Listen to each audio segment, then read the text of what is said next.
Perfect.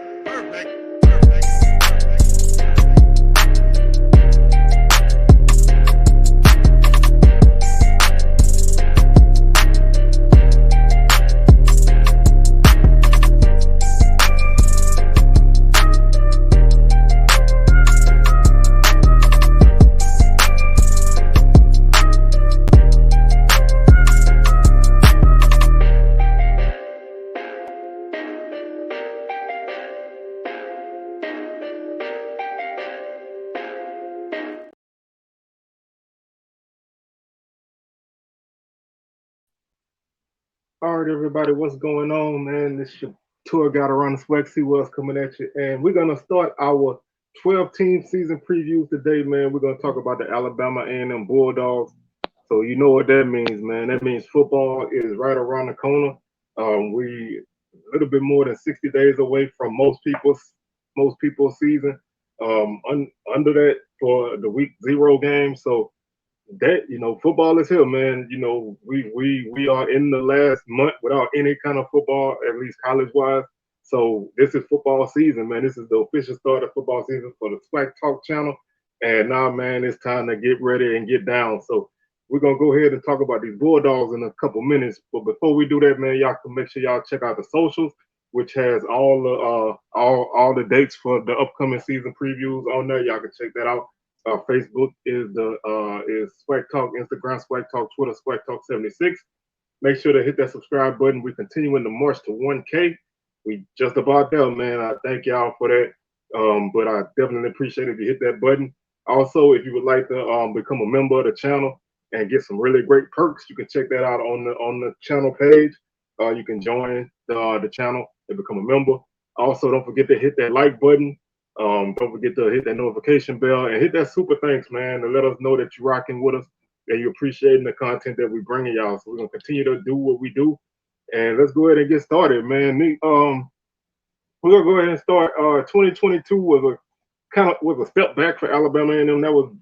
They finished 4-7 overall, 4-4 in conference. That was their worst record since 2017. So the year before Coach Maynor got there, that was basically. That's the last time they had a sub 500 record, which they went 4-7 that year as well.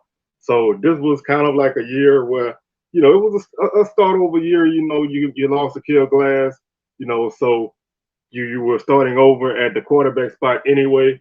And basically that's, you found yourself in a situation where you needed to rebuild, and you had a couple quarterbacks coming in. Xavier Langford was a guy who was going to step up into that role. Quincy Casey transferred over. And so that was another guy who you kind of felt would help this team take that step. And ultimately, they ended up not really taking the step that a lot of people thought they would. This team was kind of plagued with inconsistency on offense. They made some plays here and there, but they came up short in a lot of games, and that was mainly due to turnovers. The running game got a big boost late from Donovan Eaglin, so they were able to be a better running team. So moving on to the 2023 season, which is why we're here, the consensus is that this team could be a third of, a middle of the pack team. I know that's not the best way to say this, but the top 2 spots are kind of filled, but there's an opportunity for teams to challenge, and A&M is one of those teams I think is going to challenge for a high finish in the division. They returned 8 starters, at least by my count. These numbers are not official. I had to do some kind of digging, so these numbers may be off a bit, but as far as my calculations go, they returned 8 starters on offense and 5 on defense. They returned their leading rusher, their leading passer, and 3 of their top 5 receivers are coming back. They returned two of their top 5 players and tackles. They returned their tackle for loss leader and sack leader, as well as the leader in interceptions. So they returned some really good guys. So there's a lot of, there's some talent coming back, but there's also some pieces that need to be kind of built around and added. And the key guy on this team is Donovan Eaglin. He's the leading rusher on the season. Came on strong in the middle portion of the season and was able to carried the ball really well for the Bulldogs. Finished with 873 yards on 171 carries, 5.1 yards per carry, and 6 touchdowns. Ended up starting around the Bethune-Cookman game, so kind of mid season, and had a run of like 4 straight 100-yard games. Xavier Langford was kind of up and down at quarterback. He and Quincy Casey, they both kind of was back and forth. Casey finished the season 89 of 151 for 188 yards, 5 touchdowns, and 8 interceptions. Langford 94 for 166, 6 touchdowns, 5 interceptions, 1,070 yards. And on the receiving end, Cameron Young is the leader in returning receiver with 29 catches, 336 yards, and 3 touchdowns. Also, Terrell Gardner with 26 catches for 317 yards. And Keenan Hambert, who's a guy that I'm really high on, he finished with 24 catches for 288 yards and 2 touchdowns. So there's, like I said, there's talent coming back again for another season. A&M was really aggressive in the portal. They brought in quite a few FBS guys this season. And to kind of add to that, this season they brought in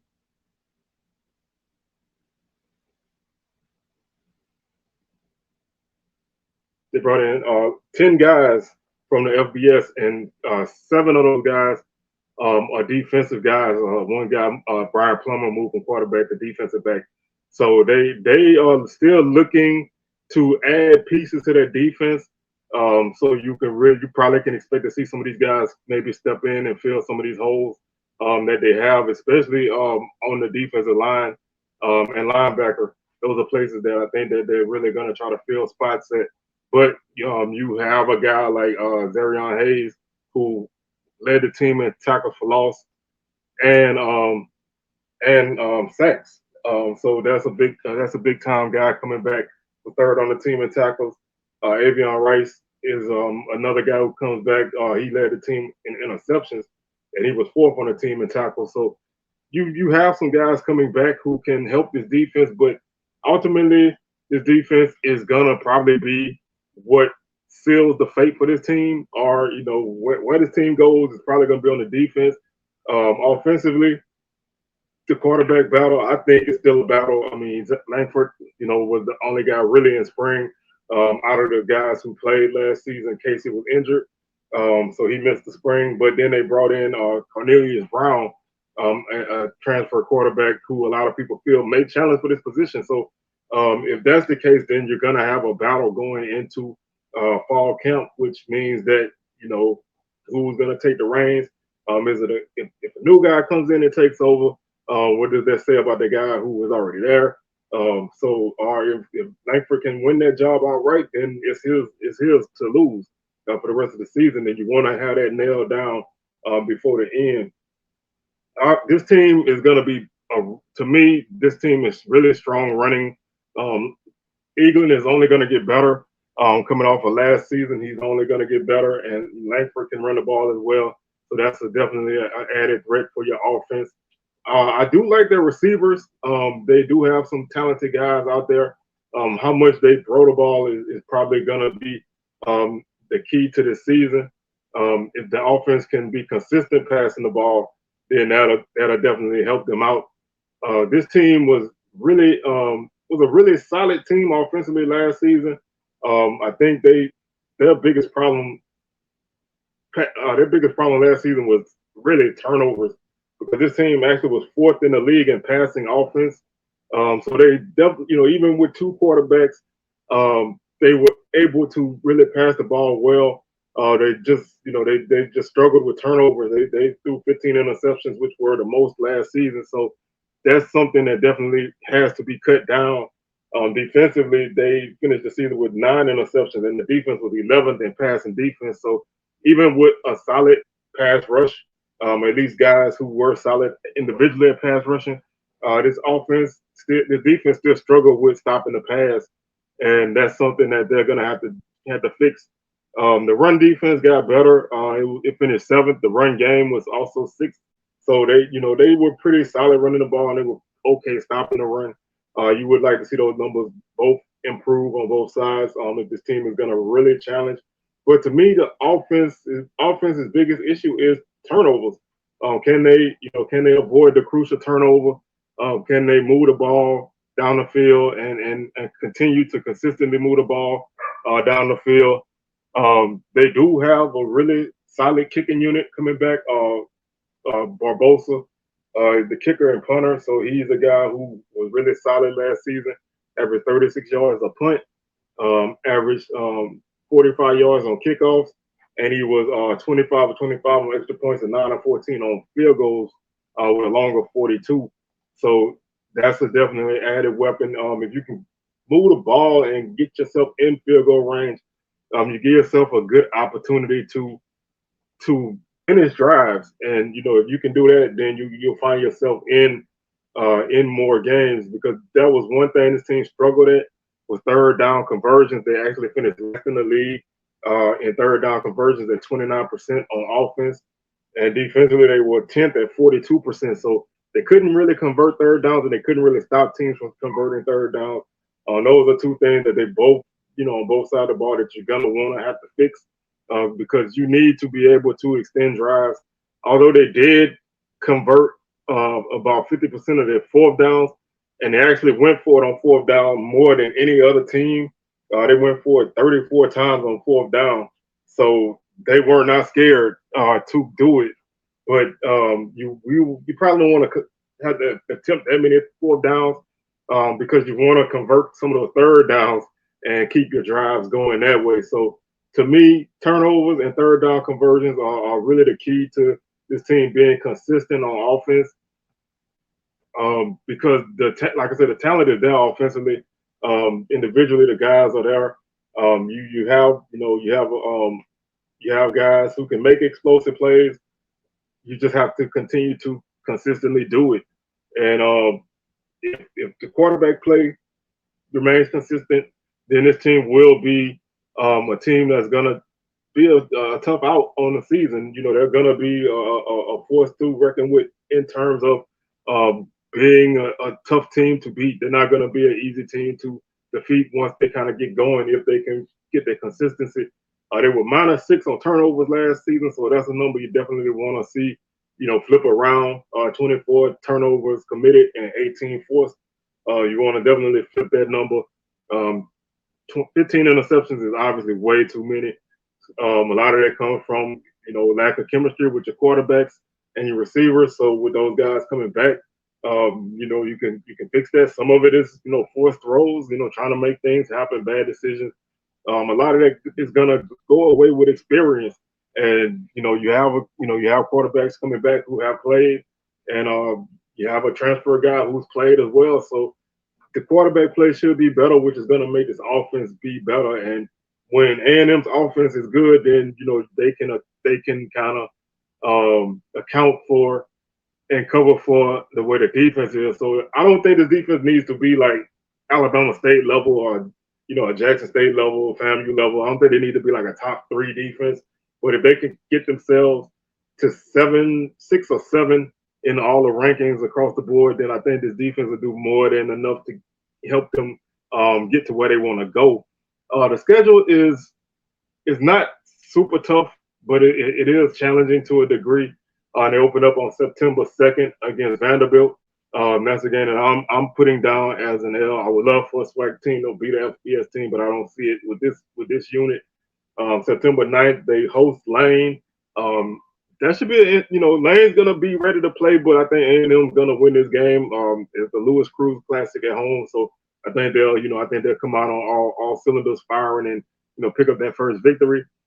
September 16th, they go to Baton Rouge to play Southern. This is gonna be a very interesting game. Right now, Southern has a lot of question marks, but talent-wise, I think Southern is just as good, or even on par with this team. A&M's gonna be tough to beat. But I think Southern will find a way to win this game in Mumford. If this game was in Huntsville, I might flip it the other way. But right now, I think Southern will win this game. The next, after a bye week, they play on Thursday night.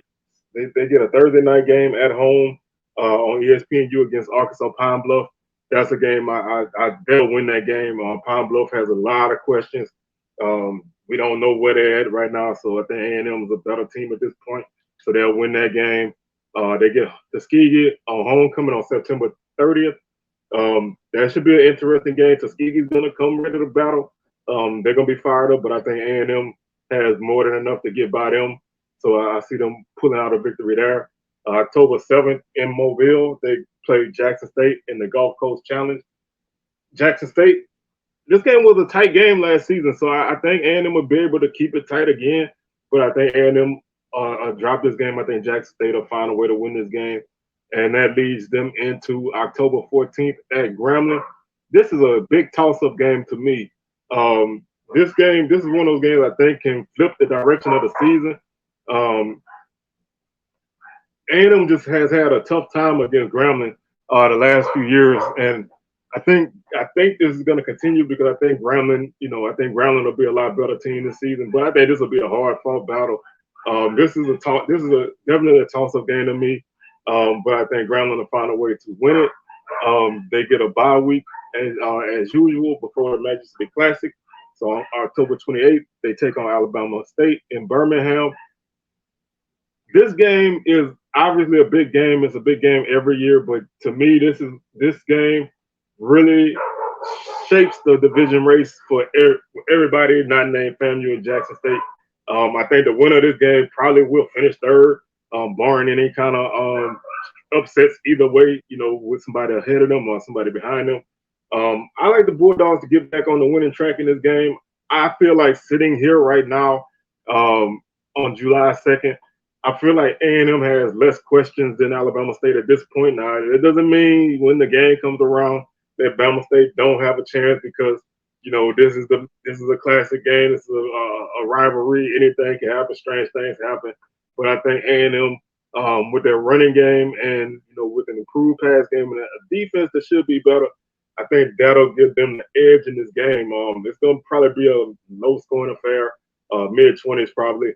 But I think A&M will win that game, and that leads them into a big game the following week on November 4th at home against Florida A&M.